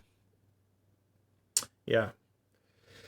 I love this image though, because it's got these creepy things, and then it has Roblox gift cards. I think I took this from a news article. Mm. Yeah. Ugh. It's just, dude, I don't know. I don't like this platform. I think it should go away. It's user generated. It's a user generated hellscape. I will tell you that. Speaking of which, I think I mean, this is gonna sound like a hot take, but I think most user generated content kind of sucks in these sorts of games. Yeah. Like even like something a lot more restrictive, like Mario Maker. Most of the levels just kind of suck. Yeah. And the ones that people really want to play are the stupid fucking Kaizo Mario levels. You know the types, right? Oh yeah, I am familiar. Like no one listen, most people don't want to play fucking. Well, actually, is that even true? Do most people not want to play Kaizo Mario levels because they seem like the most popular ones? I know I'm not that target demographic, but there are people who do want to play. Yeah, I'm not that target either. Also, another game just recently got announced. Not a game, but an existing game announced that they're allowing user-generated content as well. Genshin Impact. Oh, really? It's becoming a user-generated hellscape. Okay. Yeah, I don't know. There's a trailer out for it too. You want to watch it? Yeah. Hold on, let me find out what it's called.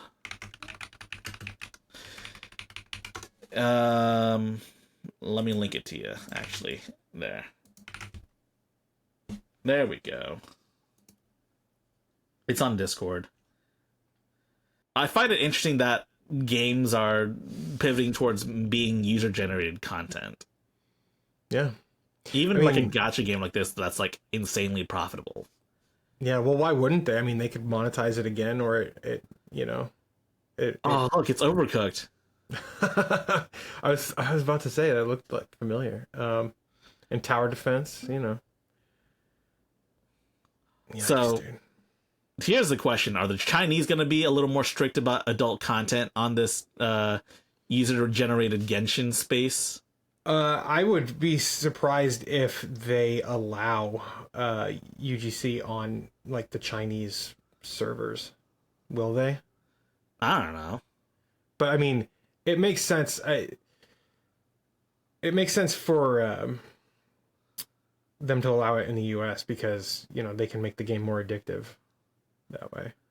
Yeah. More time sink. The other question though is will they allow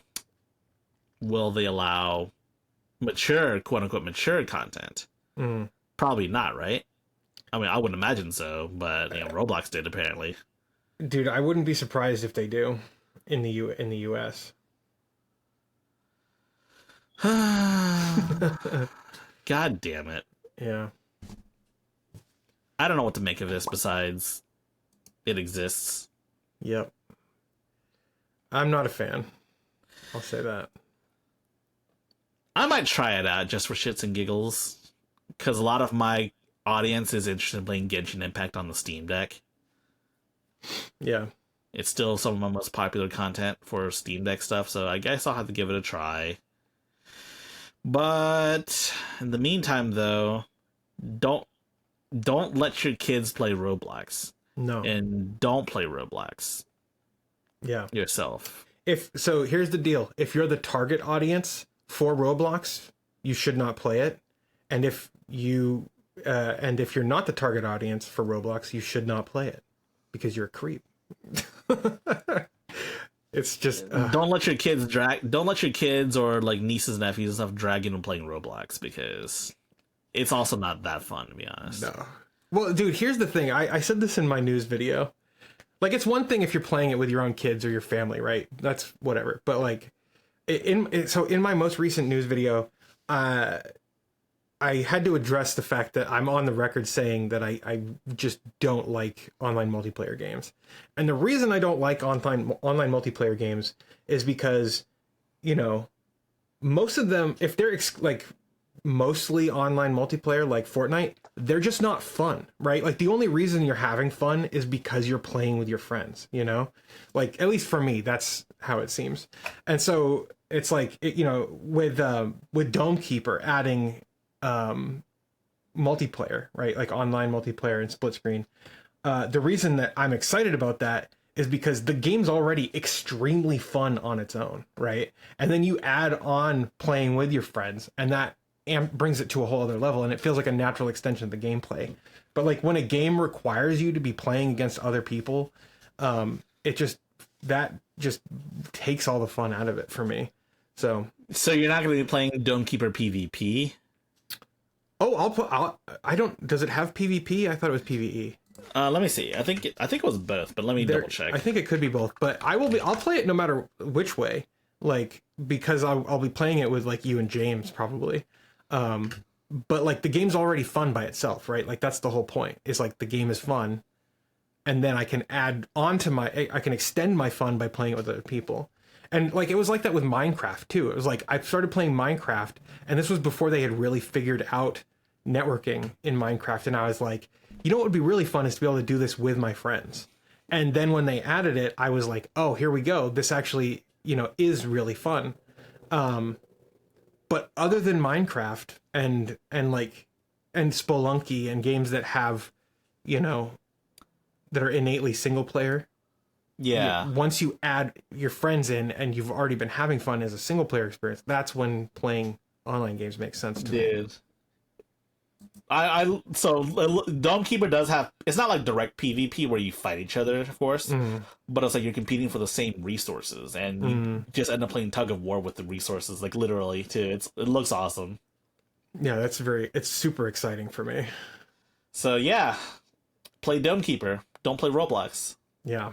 That's kind of a shitty moral of the story, but yeah.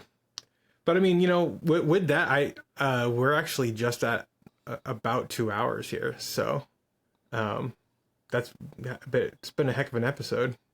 Kind of gone all over the place with the news stories this week. Yeah, but I mean, it's kind of a slow week. It's the calm before the storm. That is a Silksong. Yep. And things are going to start picking up pretty soon here with like Christmas and the holiday season for sure. Oh yes, absolutely. We're going to be hearing a lot. I think Q3 is about to end, right? Like it ends in September, right? Yeah, I believe so. So we'll be hearing a lot of earnings calls and like investor information, all that cool stuff.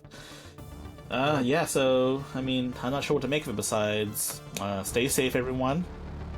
Yeah. Don't go on Roblox. Yeah. And you know what? Enjoy the weather while it still lasts, because the leaves are already falling here. Oh, are they? Oh, yeah. Yep. Oh, that sounds pretty cool. Yeah. Enjoy the weather while it lasts, too. Yeah. Yeah.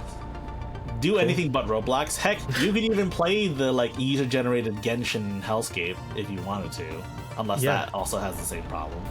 I won't judge you for playing Genshin or UGC. Genshin UGC. Cool. Anyways, yeah. Well, hey, thank you, High Tech, for being here. We'll definitely have James back next week, I think. And another special someone, too, assuming things go forward. No spoilers, though. No spoilers. But yeah, I'm excited about next week. And thanks to everyone out there for watching. We appreciate it. Again, make sure you get subscribed to the YouTube channel. And with that, have a great week. All right. You too, man. All right. See ya. See ya.